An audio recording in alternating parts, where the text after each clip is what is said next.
First, call to order, roll call. Please stand for the Pledge of Allegiance.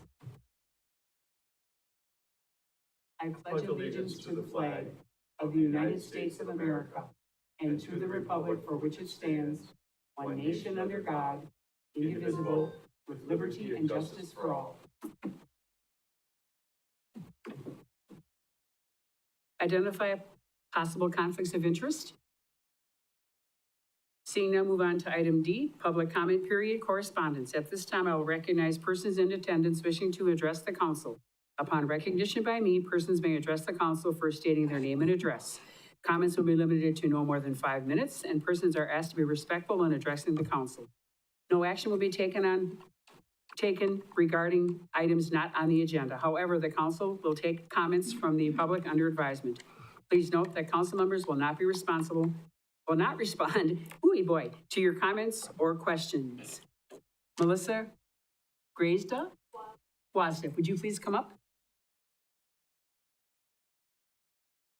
And then there's a little button under the microphone to push down, there you go. Thank you very much. Am I on? Yes, Okay. you are. My name is Melissa Guazda. Address is 1617 North Apple Avenue, and I was asked to come and speak by Brian Giles to read a post on our Marshfield Monarch page that I had written. A big question we get asked is, why are monarchs going extinct? Well, there are several reasons, really. Destruction of habitat areas for new builds is a big one. Over 40 million acres of land in the US is lawns, and at least half of those are sprayed for weed control. So that's roughly 20 million acres of poison right there. Are you one of them? If so, you are contributing to the extinction of not just butterflies, but to bees as well, all because you don't want to see dandelions popping up. Now let's talk about croplands. There's around 320 million acres of croplands in the US. That's pretty impressive, right? Now I understand that a farmer's whole income or feed for their animals all depends upon a healthy crop. However, 127 million acres of croplands in the US is sprayed with pesticides. If we're keeping track, that's 147 million acres that is sprayed with poison. To put things in perspective, there is roughly only 85 million acres of national parks in the US. So tell me, how do the butterflies and bees even stand a chance? It's a pretty sickening thought, isn't it? Now let me tell you why I've done so much research on this. 7 or 8 years ago, when my husband and I first started looking for monarch eggs, we had no troubles finding them in almost every ditch that had milkweed. A favorite place of ours that basically was a honey hole year after year for us was a road in our town by the name of Trout Road. It's just out of town with beautiful views all around, a couple of crop fields, and just recently a new subdivision with absolutely gorgeous new houses being built. Before a good majority of these new homes were built, there were mowed fields of empty lots waiting to be sold off. The milkweed in these mowed areas was amazing and always had eggs. We'd search for an hour and come home with up to 300 plus eggs. Across the road, we'd find eggs on the milkweed that edged the crop field there. Now, every lawn there appears to be sprayed. You will not find a single weed in sight or any type of natural plant life, really. Not even any trees, just meticulous lawns, acres and acres of meticulous lawns. And across the road is not any better. If you look closely, you'll see burnt and wilted weeds that outline the fields, and the weeds that go on past that in the ditches are also wilted from overspray. If you think about it this way, that's 300 eggs a year that we lost. Assuming that 50% of those eggs would be female monarchs, and each female can lay anywhere from 400 to 700 eggs, now we've actually lost thousands of potential monarchs right there. Doing the math, the answer is roughly 82,500 eggs gone, just from that one stretch of road. Can you see the impact yet? Another honey hole where we'd pull out hundreds of eggs every summer was 21st Street. Yes, we had to battle a lot of picky weeds, and yes, I took quite a few diggers, and yes, coming face to face with snakes and spiders, but it was worth it. Today, the entire ditch is sprayed, every piece of milkweed wilted and dying, just like our pollinators who help build those croplands, who help feed us, and who we depend on to sustain a healthy ecosystem. Every year, we lose an area of land that we depended on to find eggs. Those two areas alone lost around 600 eggs that we'd raise every year to be monarchs. Now think of how the monarchs must feel. They lose precious areas like these all the time. It's no wonder why they're going extinct. Unfortunately, spraying herbicides and pesticides go even farther than hurting just our pollinators. It also affects any living creature living within those areas as well. Mice, moles, rabbits, snakes, frogs, the list go on. Well, some may say that's fine, they're just pests. What would those people say when an owl, a hawk, or an eagle eat one of those pests, covered in poison and then die? This sort of thing is becoming more and more common these days. Several years back, my husband and I rescued a red-tailed hawk from a ditch who was sick, and he didn't even put up a fight when he picked him up. He was on the brink of death. Fortunately, we were able to get him to an amazing raptor rehab center in Anago, where he was able to get the help he needed in time. They figured he had eaten something covered by the poison from the ditch we found him in. We were able to release him 3 months later. Sadly, this isn't the happy ending most of these beautiful birds get. I apologize for calling out anyone in all this, but people need to realize what's going on. You have to look at the big picture. Is having a meticulous lawn worth being part of such devastating consequence? Please don't be a part of the problem. Let's find a way to help the problem. Thank you very much. Are there any other citizen comments? Are there any other citizen comments? Any other citizen comments? We'll move on to item E, approval of minutes, July 8th, 2025 regular meeting. Motion by Alderman Tompkins, second by Alderman Dellis. Any questions, comments? Seeing none, please vote. Just 1 second. There are more meetings than just the July 8th meeting. Oh, I'm sorry, July 9th, 2020, I wasn't sure if I was supposed to go all together. Okay, July 9th, 2025 special meeting, and July 17th, 2025 CPI meeting. Okay, and again, you're still okay, Alderman Tompkins, with all three? Thank you. And Alderman Dellis? Thank you. Any questions, comments? Seeing none, please vote. Mrs. Spiros? Yes. All ayes, thank you. Item F, staff updates. I'm not aware of any this evening. Item G, mayor's comments. I have 3 comments this evening. First, congratulations to Deputy Clerk Ashley Drager for finishing her 3rd year for the Clerk Institute. In the fall, she will be eligible for the clerk. So this is very exciting. Not that she can take over Jessica's job, but if something should happen, we have another clerk. And it's exciting that she's getting herself into this position. Number 2, reminder, reach out, council members, to staff with questions about CIP, budget, and items you may have for further agendas. This will make things run a little bit smoother at meetings if you reach out to staff first, and then obviously as things come around the world, we can discuss it at meetings, but it's probably easier to do the staff first, because this may help the meetings to not go quite as long for the council meetings. And number 3, and most importantly, but not really, because the first one is, who's ridden on the train tracks on Central Avenue? Everybody raise your hand. They're wonderful. The only comment I would make, remember, don't go real fast because they'll have to refix them again in 4 or 5 years. Slow go will keep them going for a long time. And how exciting. And there ends my report.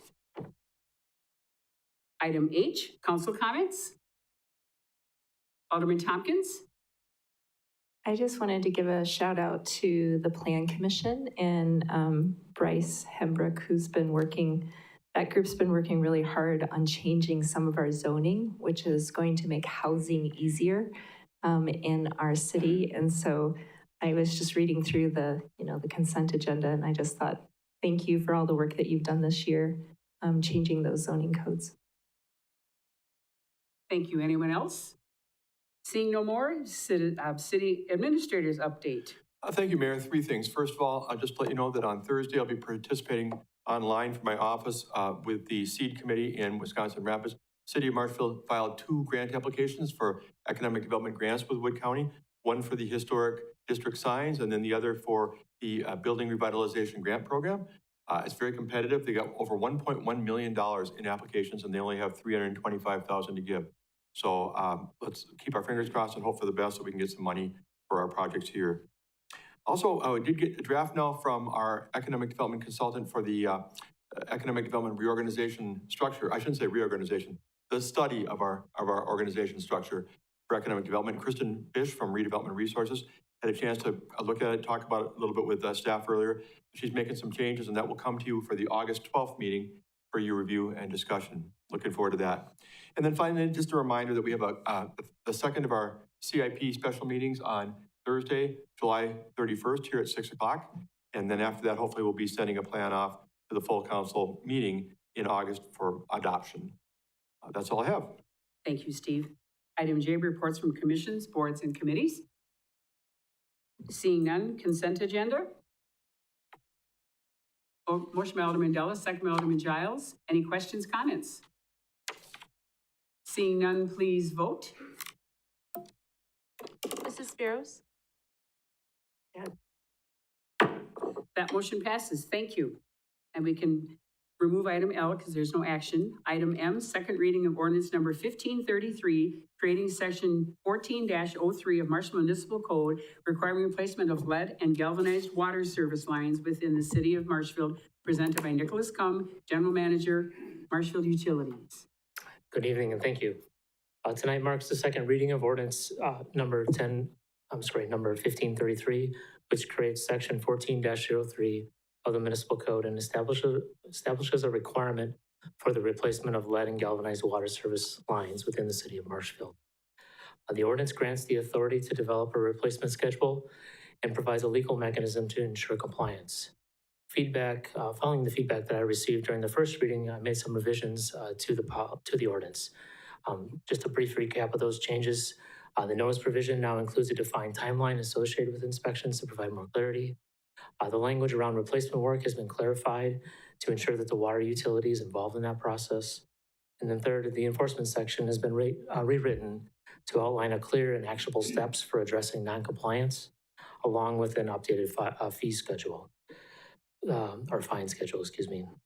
We did do a review of similar ordinances in other Wisconsin cities that have similar ordinances for replacement. And the proposed fines are consistent with the common practice. In many cases, ours is more moderate, if you will, on the higher end. So the low end is similar to what Madison, Milwaukee, Green Bay, Wausau, and such have. The upper end, most of those are more towards $1,000, whereas we kept it at the $250, just to be, really the goal here is to get them replaced. It's not really it's just to use it to incentivize. These changes were reviewed by the city attorney Wolfgram. He didn't have any concerns. The only thing he did note, and I just want to make sure you're aware of it, that the structure that we did for the enforcement is different than what you see in most of the municipal code enforcement sections. And the fact that there's a written notice, a 30-day to comply, and a first level tier, and then a second level tier, if you will. But he said it's not problematic in that it's different. It's just noted that it's just slightly different than others. The ordinance, as drafted, offers both immediate effectiveness and long-term enforcement to support the removal of lead and galvanized service lines in our community. The Utility Commission and the Marshfield Utilities team support this ordinance number 1533 and would recommend its approval by the Common Council this evening. We have a motion by Alderman Giles, second by Alderman Cran. Any questions, comments? Seeing none, please vote. Mrs. Spiros? Yes. That motion passes. Thank you. Thank you.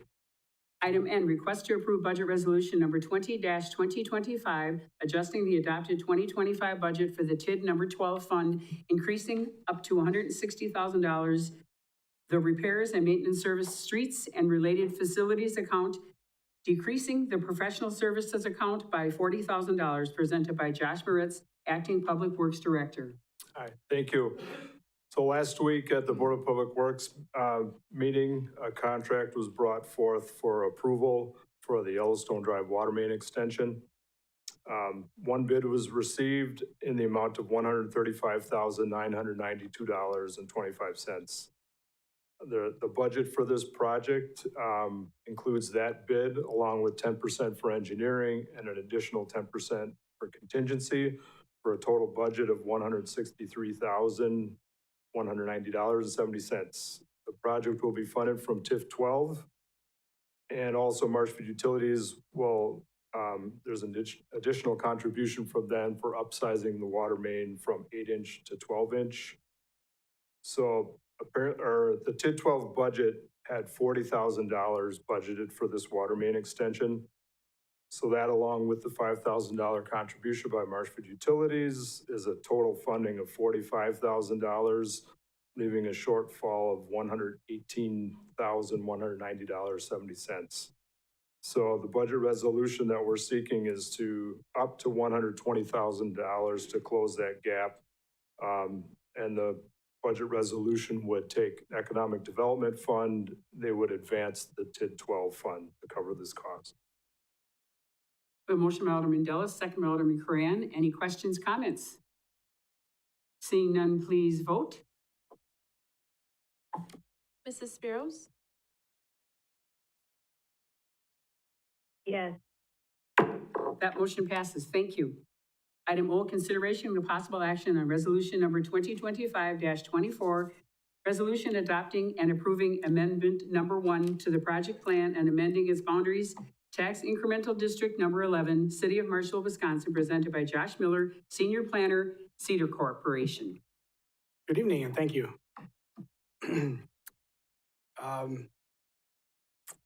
So I want to start by saying that this has been a project that goes back to 2016. The tax incremental finance district for TID number 11 was created back then, really to serve the Quick Trip area and to provide utilities to that site. If you look on the map, probably can't see it in the big one. This original hatched area is the original TID district number 11. The proposed amendment is the area to the east and also Draxler Drive, as shown here. So you get the regional context. It's on the corner of North Galvin and Heritage Drive. This is a mixed-use TIF district. The reason for the amendment is really for a new development project that's happening with iState on that area. They had needed to expand their campus and are adding 10 acres to the east. The land has been annexed. It was annexed last year, I believe. And it's also been incorporated into the sewer service area, the sanitary sewer service area. And additionally, we're adding the right-of-way along Draxler Drive to be able to make improvements to that street as needed to accommodate the additional truck traffic that would be there. When we do and as you can see on this map here, you can see this is how the parcels were as of January 1, 2025. And this yellow area here is what was annexed. When was it annexed, Steve? I'm sorry, I thought it was annexed last year, correct? Yes, Okay. that's correct. Yep, but this is the parcels as of January 1, 2025. They need to reconfigure the parcels in order to accommodate their development site. So they're putting 3 buildings over there, and this lot 3 is what's getting reconfigured.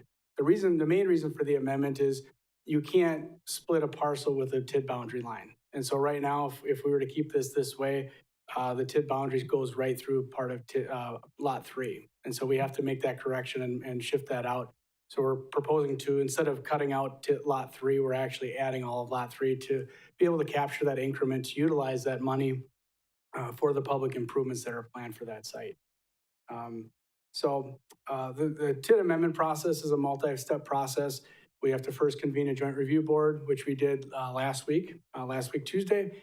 We have selected a chairperson and a member at large, and they don't make a recommendation at that stage. The joint review board consists of the taxing jurisdictions that have that participate or receive tax funding from this jurisdiction, or so from this TIF district. I'm sorry. So it includes the technical school, the college, or a technical college, the school district, the county, and the city. So all 4 of those members are part of the joint review board, and then there's a public member at large.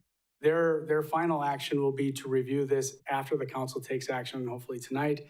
They are scheduled to review this next week, in a week from today, to take final action. They don't have the ability to change anything in the project plan or the TIF boundary. They can either vote it up, yes or no, essentially at that point. The Plan Commission met last week. The public hearing was held, and the Plan Commission recommended to approve the district as presented and the project plan as presented. So I'm just going to touch on a few things, and I won't belabor it. I think it's pretty straightforward, but I want to make sure that the council gets their understands what's being proposed. So again, this is the schedule. So in an amendment, we can do a much shorter timeline than we do for a creation. So if you're used to what the creation looks like, it has a couple weeks for the public hearing notice and a couple weeks between the public hearing and the council. But for an amendment, we don't have to do that. So it's a little truncated, but easier. So just the purpose is to add project boundary. We're adding the parcel to the east, and then we're also adding Draxler Drive. We're also adding some project costs. A couple of the project costs are to do a traffic impact analysis to see if we can extend Draxler Drive to the north and then to the west to connect to Veterans Parkway. And the reason we have to do a traffic impact analysis is to see if the DOT would allow the city to have that access onto the highway. And so you have to do that study. So those monies are included in this project plan. Additionally, the road extension to go north and connect west are also included. So extending the street and any necessary utilities and grading and things like that. We were also added costs for potential assistance. In addition to the I-State project, there's also some vacant land north of Quick Trip that could be developed in the future. And there's also other land that to the north that is a part of the Draxler Trucking Company that could be redeveloped or developed further if needed, if desired. So described a little bit of the district. The current uses right now is vacant land. I think it's mostly undeveloped. There's a lot of earthwork happening now, but there is a house on the east property that was annexed in. That'll be raised to accommodate the new development going forward. Project consists of about 80 acres. And in a mixed-use TIF district, you have to have at least 50% of the district consisting of commercial, industrial, or residential. We're at about 98%. Very, very little bit of it is right-of-way, and that's everything else is consistent with that. There are some wetlands in here, but by statute, we can't include wetlands in the district. So the legal description has a disclaimer that all wetlands are excluded. So part of this has been delineated, but the other part, we're just assuming it's part of the wetland inventory from the state of Wisconsin. And the zoning is all set right now. That was rezoned. The part that was annexed in was zoned to LI district when it was annexed, so that's already taken care of. There's no additional zoning necessary. Benefits and promotion of orderly development, this is continuing. There's adequate utilities right there already. Would just be updating the street and continuing the orderly growth that we had planned for back 10 years ago. And I didn't touch on this yet, but the life of the TIF is 20 years total. So we're looking at about another 9 years left of life. You have probably four more years of an expenditure period, so you can make expenditures for the next 4 years. And then after that, you can no longer make expenditures. And so this increment is coming at a good time to be able to make those additional project costs. So even if the city were to borrow for, let's say the street, if you're putting in the street, like in 2027, you don't have to pay it off in 2 years. You just have to commit, and you have to borrow for that money prior to the expenditure period ending. So you can continue to make payments on the debt service through the life of the TIF. But the commitment to the expenditure has to be made before the end of the expenditure period. As I touched on, these are the items: infrastructure, administrative and organizational costs. Those are additional costs that are identified. Planning and promotional costs, and then financing costs. Any additional debt service would obviously add to the financing costs to the project plan. So just touch on the project costs that we're looking at. I did a little bit, but you can see the first 6 items are, maybe you can't, that is a really small screen. The first 6 items are, it's bigger right here, are already part of the original TID project plan, and then we added the next 6. So the traffic impact analysis, infrastructure design and construction, administrative, any TID admin and fees, and then any financing costs. So those are the new project costs. All told, if we were to spend all of these project costs, it's about $5.5 million. And the city has already expended some of that earlier on to get the sanitary to Quick Trip 9 years ago. Any costs that are undertaken that are outside the city limits aren't considered non-project costs. So because this whole TIF district abuts the whole city limits, there's really not much opportunity to provide project costs within a half mile of the district, which is what the statute allows. So we don't have anything within the district, but within the half mile really. because it's all pretty much bounded by the city limits, and we can't make TIF expenditures within the city limits, or outside of the city limits. Part of the economic feasibility study, so part of the assessment is looking at what the potential assessed values might be for the new construction projects, and I'll touch on a little bit of detail a little later. The equalized value test, we're only adding a pretty minimal amount, less than $300,000 to the base value of TID 11, and you're limited to 12% of your total equalized value. And the city right now is at about a little over $2.2 billion of equalized value. So we have the capacity to have $265 million of new increment of all the existing TIDs and any new base value that we're adding of a TID we're creating or amending. So we still have a lot of available capacity left in that meeting that 12% rule. Methods of financing are not changing, likely general obligation debt or state trust fund loan. There's no proposed relocation for this. We're not relocating any residents. The state requires that we estimate the percentage of retail, and it's under 35% of the district. We don't expect an early termination. It could terminate actually based on the projected financial feasibility analysis, but I don't anticipate really knowing that until we get bids in for the construction project for the street. So property was annexed, and one of the things that if property is annexed within the last 3 years, the city has to commit to paying taxes, 5 years of lost taxes, which the city has already done. And so that was something that we already addressed, and that you paid it all at once, but it's basically 5 years of lost taxes for the mill rate for the township's portion of taxes when the property was annexed. So I don't remember what that amount was, but that's already been paid. And the city can amend a TIF boundary up to 4 times, and this is the first boundary amendment for TID 11, so we're in good shape. And then just real quick on the financial aspect, these are all the maps that were included there. If there's any questions, I'd be happy to address those. So looking at the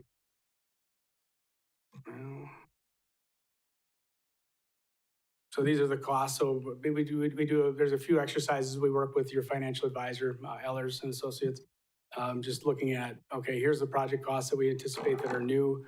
Then we look at what are the likely development assumptions. So assuming what kind of increment we're going to see come in, that increment is what's going to be paying, that increment value is what's going to be used to pay the taxes and pay back the borrowing or any project costs in the TID.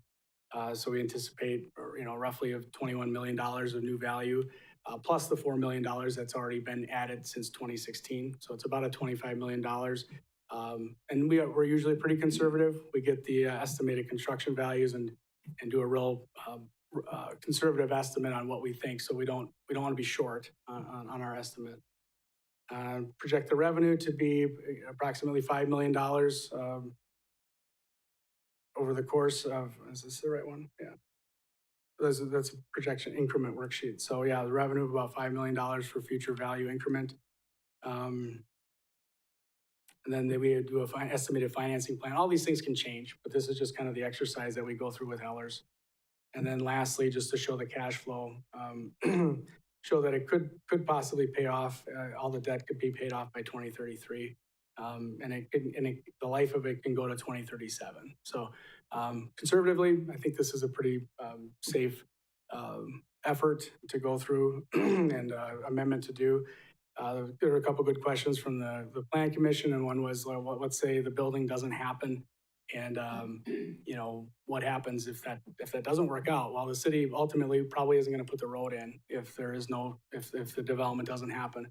The nice thing about this project is the city does not have to put the road in before the development is in. So the city can see how the project is going and kind of get a better feel for what the actual values are going to be coming in at. And likely they'll be higher than what we show, which is good.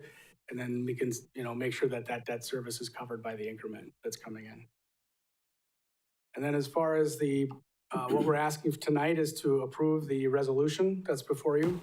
And it's just talks about that, it follows the rules, the statutory rules of the findings that had to be made.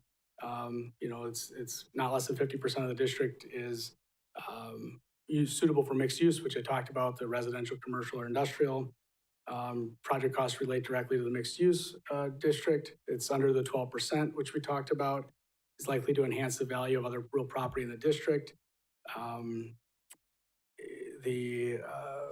It is feasible in conformity, in conformity with the master plan. So when this was annexed and rezoned, that was all addressed, that this was in with the master, conformity with the master plan, and it did meet the zoning for the light industrial district. Did note that the city did commit, or the city has pledged to pay the town of 5 years of lost taxes, which we have to make, and that 35% of the district will be, less than 35% of the district will be retail. So if you agree with those findings and feel that this is made, then it'd be your ability to vote on the resolution. And then if it does go forward tonight, it would go to the Joint Review Board next week, and then we can there's other paperwork and things like that that have to be done. But any questions? We have a motion on the floor, Alderman O'Reilly, second by Alderman Coran. Alderman Tompkins has a question. Thank you, Josh. That was so thorough. I know you have to make it thorough to apply for this, but wow, a lot of work. My question is, so under the table number 2, it's got the original costs and then the costs that are going to be for this new area that we're putting on. So the infrastructure construction for the Draxler Drive, that 2.2 million, is that just for that first part of road, or is that potentially for all the way through if that's permitted? That was the estimate we got to connect it all to Veterans Parkway. Okay, thank you. Any other questions for Josh? Seeing none, please vote.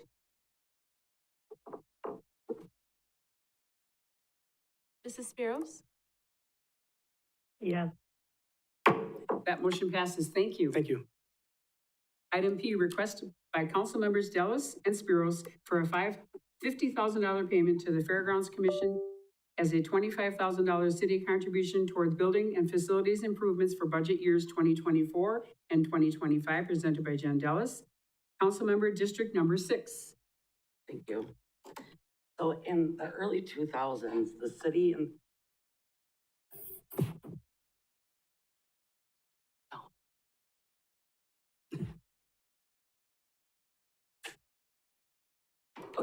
so in the early 2000s, the city and the county deposited $25,000 each into the Fairgrounds Commission account for routine repairs.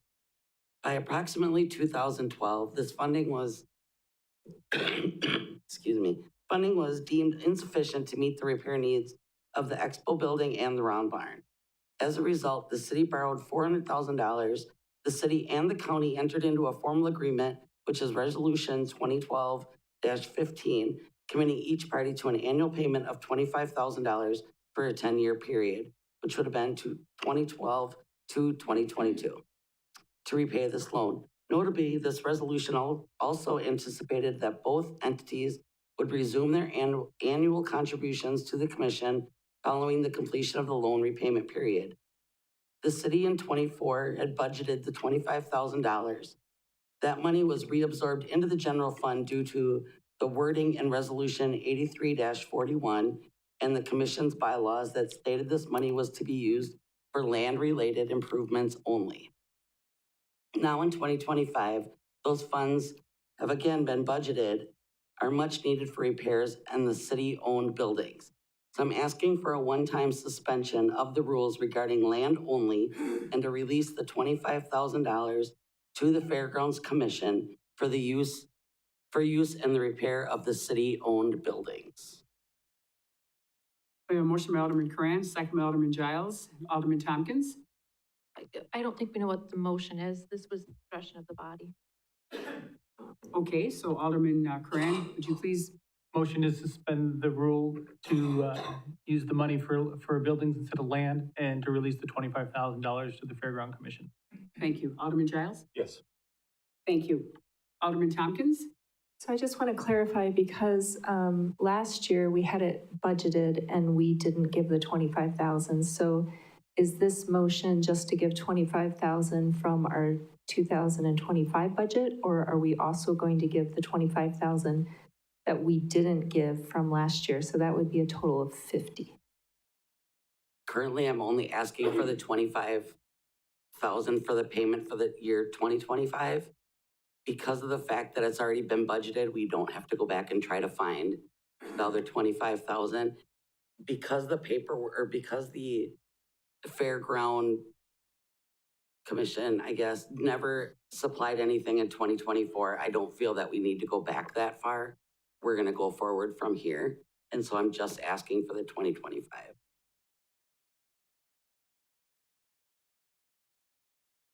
I almost would prefer that we just gave the 50,000 and just said, you know, we were delinquent on our payment for 1 year. I realize that that we definitely need to rewrite the contract. Because at the moment it just says we take care of land, which makes no sense because we own the buildings. So for us not to invest in repairing the buildings makes absolutely no sense, but it was just how it was written. I just don't know if we have extra 25,000 from last year that we didn't spend. Did that get absorbed into something else, I guess is the question. That did get reabsorbed into the general fund for 24. So that money was not allocated after December of 24 for this project anymore. I see that Councilmember O'Reilly wants to speak, and I can speak after that to what I know about what's going on here. Okay. Alderman O'Reilly? Thank you. Yeah, I was just looking for a couple clarifications. One was the way this is written was grounds only. How have we handled that in the past if that's the way the contract was? If you go back to the resolution from 1983, the intent was, and it was pretty well spelled out at that point, buildings and facilities. I mean, were considered to be what was the money was supposed to be used for to keep those up. And there's been some different documents since that time. The 2025 request that Councilmember Dallas is making, I think is pretty simple. Staff has already said that the money is budgeted. We're waiting for something from the commission saying, look, we have a quote, it's for this work on the Expo building or whatever.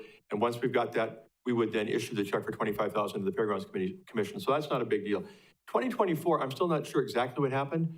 The money appears was budgeted. I don't know if it was ever requested. It appears maybe it wasn't requested formally by the Fairgrounds Commission, and in which case it would have lapsed back into our general fund. So if we want to look back at 2024, I'm not saying we can't do it, but it would be not nearly as clean because we'd have to account financially for where those monies are actually coming from now.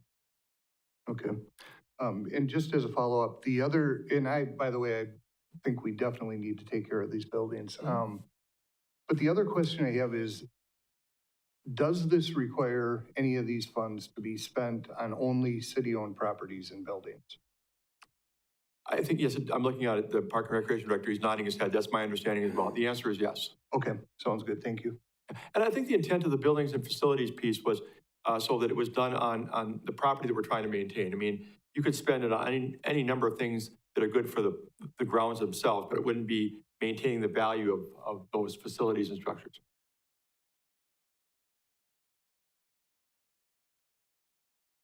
Alderman Tompkins? Just another thought is that we just went through a CIP meeting where the fairgrounds wasn't in our budget. It was all unfunded, all the requests to help the fairgrounds. So I don't know if we change this contract so that we're giving $25,000 every year. I still don't think that will completely cover the request for the CIP.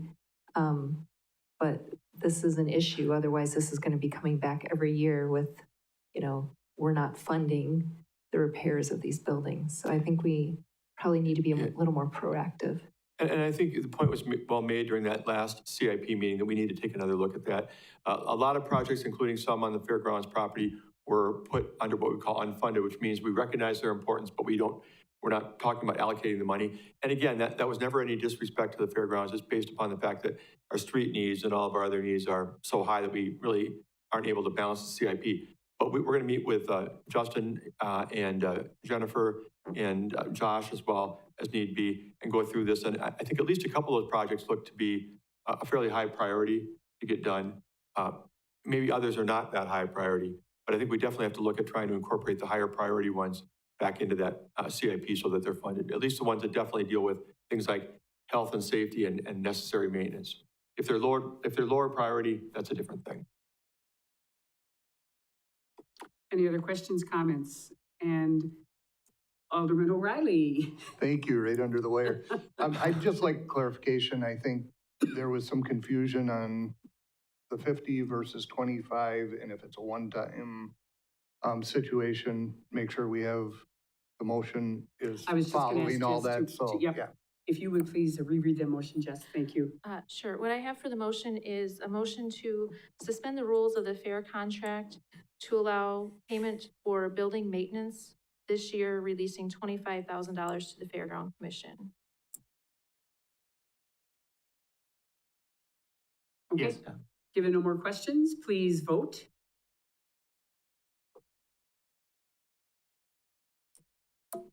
Mrs. Spiros? Yes. That motion passes. Thank you. Item Q, debrief from the discussion at the July 9th special council meeting presented by Steve Barg, City Administrator. Well, thank you, Mayor. On July 9th, we had a really good conversation. Matt McLean from Visit Marshfield and his team made a really good presentation. Spent a lot of time answering questions. I think the meeting went close to 2 hours. But my intent in this process is that was interactive, between Visit Marshfield and the city. And now our next step after this will be to ultimately be in closed session and be talking about a potential new agreement with Visit Marshfield for moving forward, if that's where the council wishes to go. But I thought it would be good to give the council an opportunity in open session prior to doing what they are supposed to do in closed session, which is under state statute to talk about a potential agreement, to be able to debrief a little bit more from what they learned that night. It's been almost 2 weeks. See if there's any further questions or requests for information or anything people want to talk about regarding the whole tourism, the nature of tourism and things that they want to share about what they learned that night before we ultimately end up talking behind closed doors about the city's next steps. So that's what it's for. This conversation could go on a long time. It could go on a very short time. But I wanted to make sure as part of the process that we had this openness to react to what we heard that night. Any questions from the council?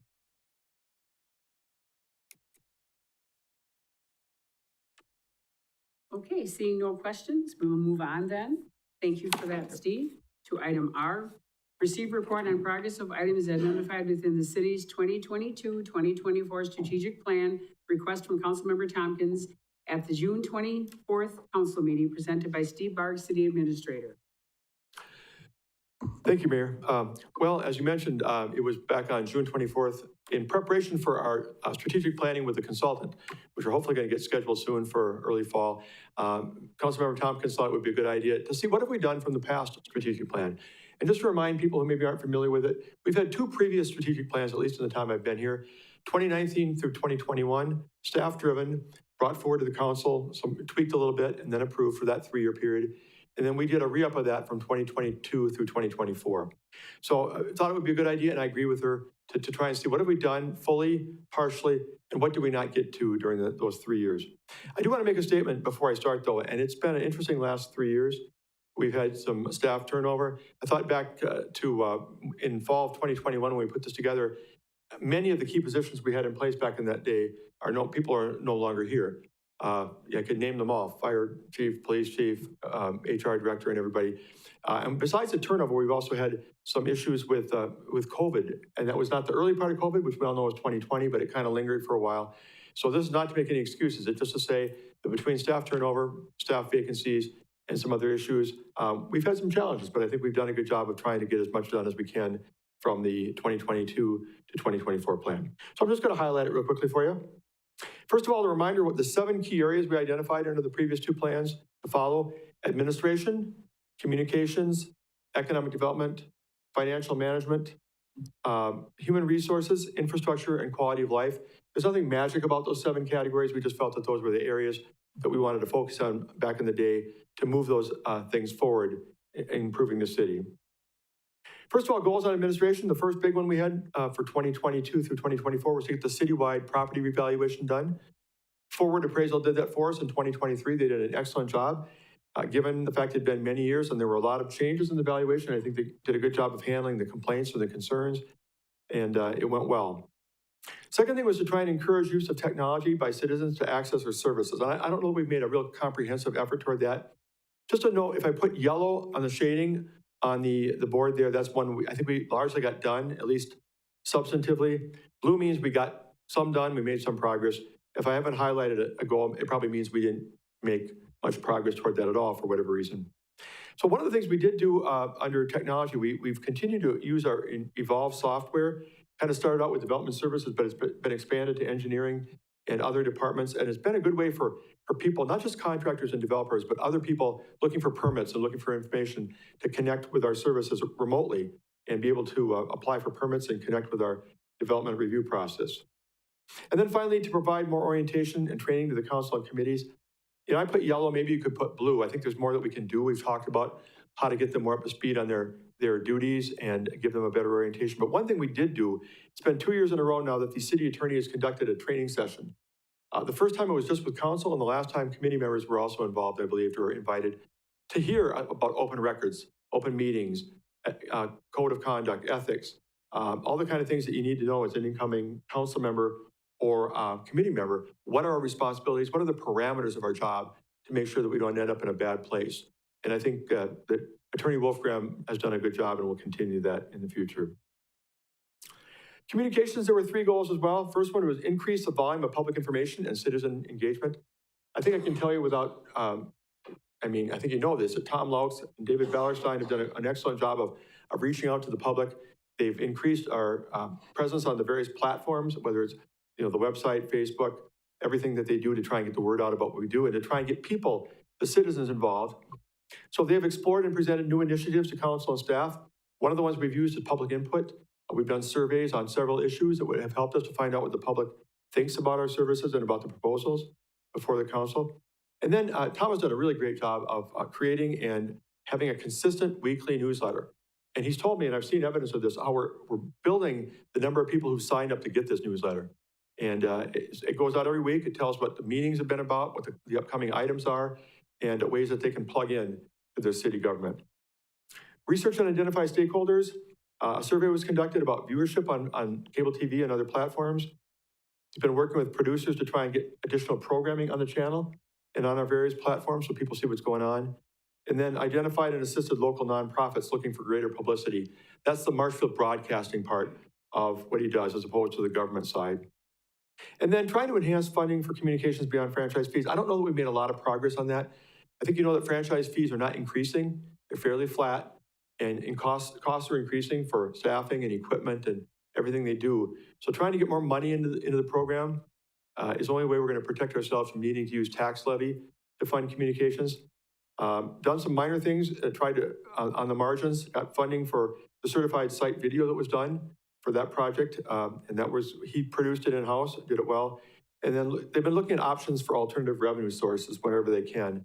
But again, this is a topic you're going to hear in the future, Council, because with the rising cost and the not rising franchise fees, we're going to have to look at maybe creative ways to make sure that we can be furthering the communications department.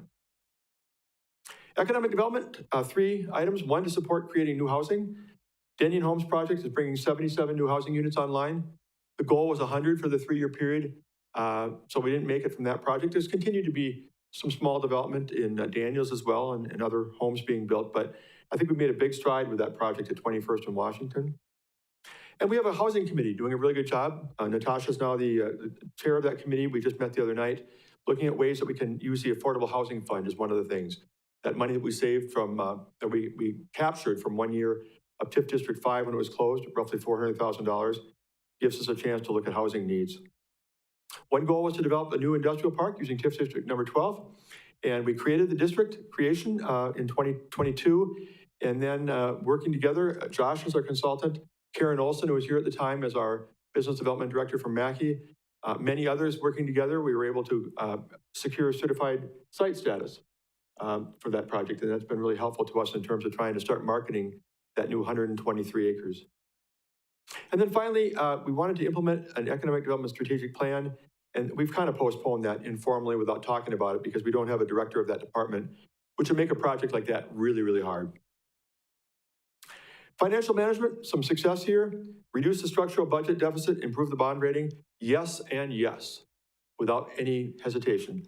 We now have a greater unassigned fund balance than we've had in a long time. We've gone from 20% to 34% in the last 3 years. The auditors want us to be between 25 and 30% of general fund operating expenses in our unassigned fund balance. And we've gotten actually higher than the top of that range.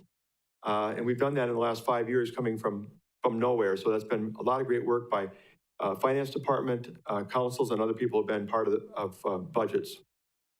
We've also achieved back in 2022 removal of what was called a negative outlook. You may recall at one time our bond rating dropped to A1. A1 sounds like the best. A1 steak sauce or whatever, but it's not, okay? A1 is not the best bond rating. And they only had us at one point, not only at A1, but they had us at a negative outlook, which was saying that if it went any direction from A1, it was more likely to go down than to go up. We got that cleared with some good financial efforts in 2022. And then in 2023, we got bumped up back to AA3. And we maintained that in 2024. And for a city our size, AA3 is pretty good.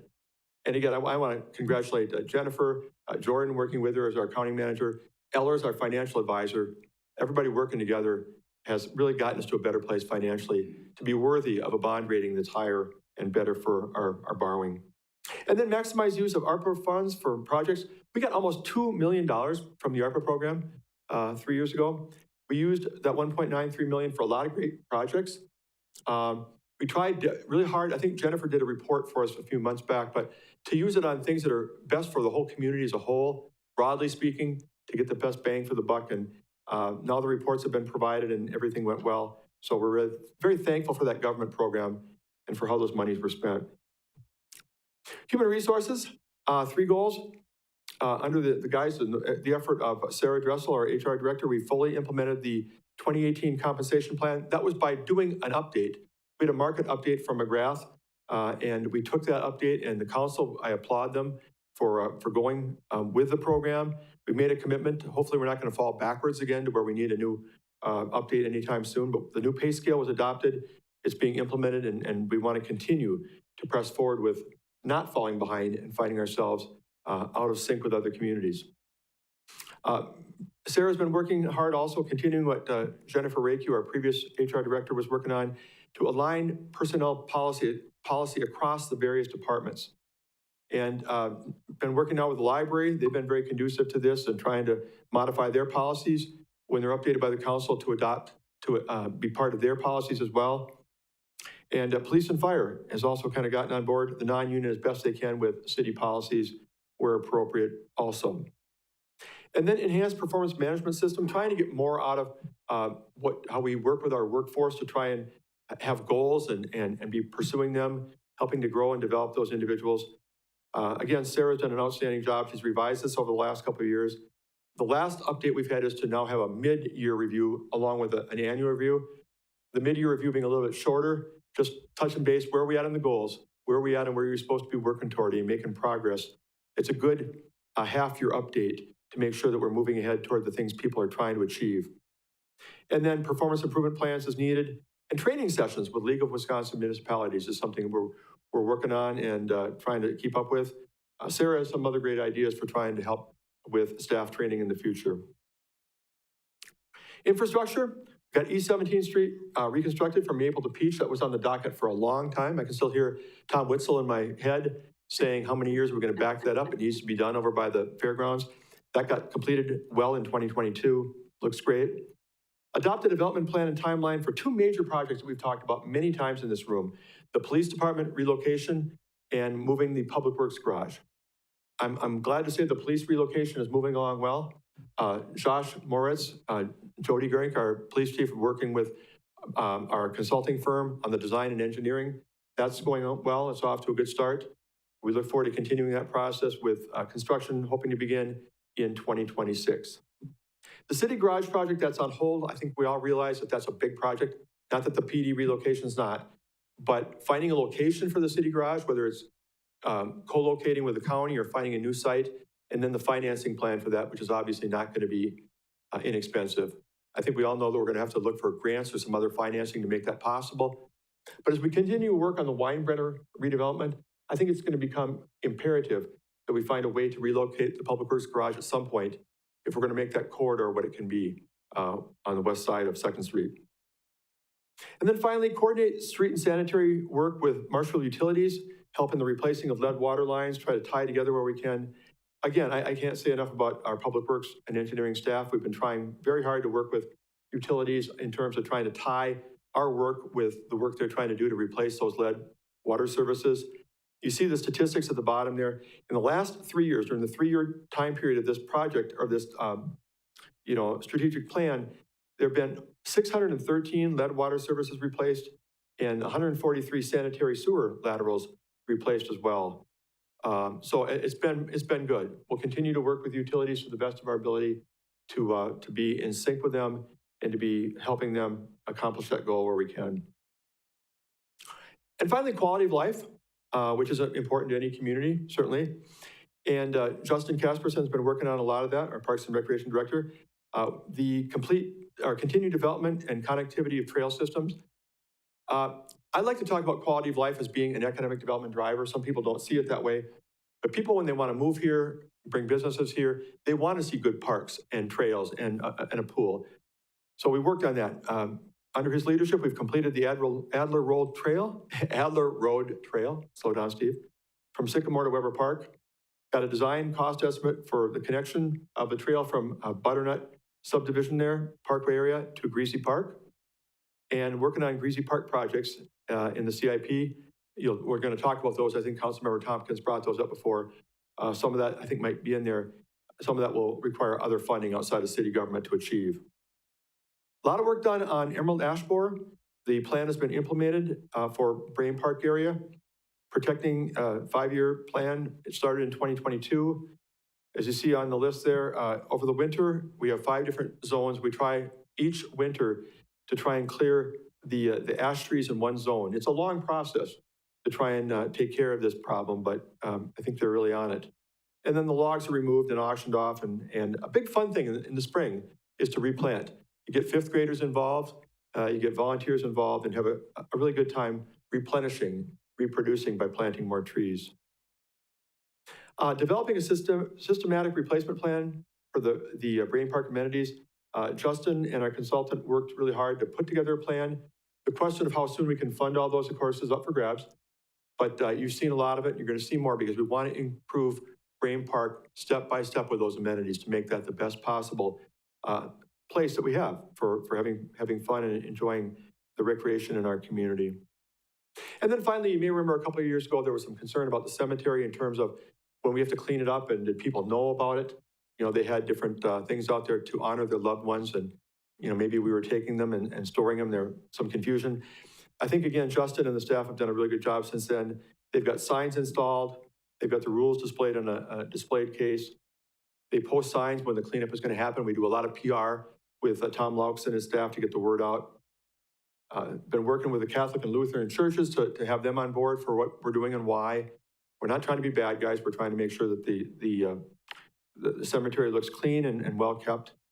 And then media outreach to make sure people understand the rules for decorations, what they can put out, and that they know the cleanup timelines.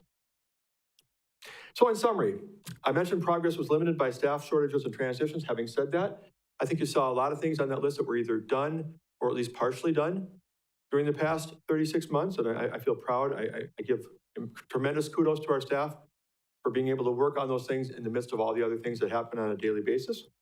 And we look forward to continuing. I look forward to the new strategic planning process with the council, where we set out higher vision for what you want your goals and future to look like for the city of Marshfield. I would take any questions or comments. Any questions or comments for Steve? Seeing none, thank you for that report, Steve, and thank you, Natasha, for bringing that forth. Item S, suggested items for further agendas. Alderman Curran. I'd like to add to the next regular scheduled council meeting that we bring up the Jeff Hill subdivision on the northwest side. I believe Jeff has an update he'd like to share with us and some engineering plans. Any other updates? Seeing none, we're going to adjourn to closed session under Wisconsin Statute Chapter 19.851E, deliberating or negotiating the purchasing of public properties, the investing of public funds, or conducting other specified public business whenever competitive or bargaining reasons require a closed session. Exclusive right to negotiate Weinbrenner redevelopment project, and the second possible new tourism entity agreement with Visit Marshfield. We have a motion by Alderman Delis, second by Alderman Riley. Please vote to go into closed session. Mrs. Spiros? Yes. We're in closed session and we will start.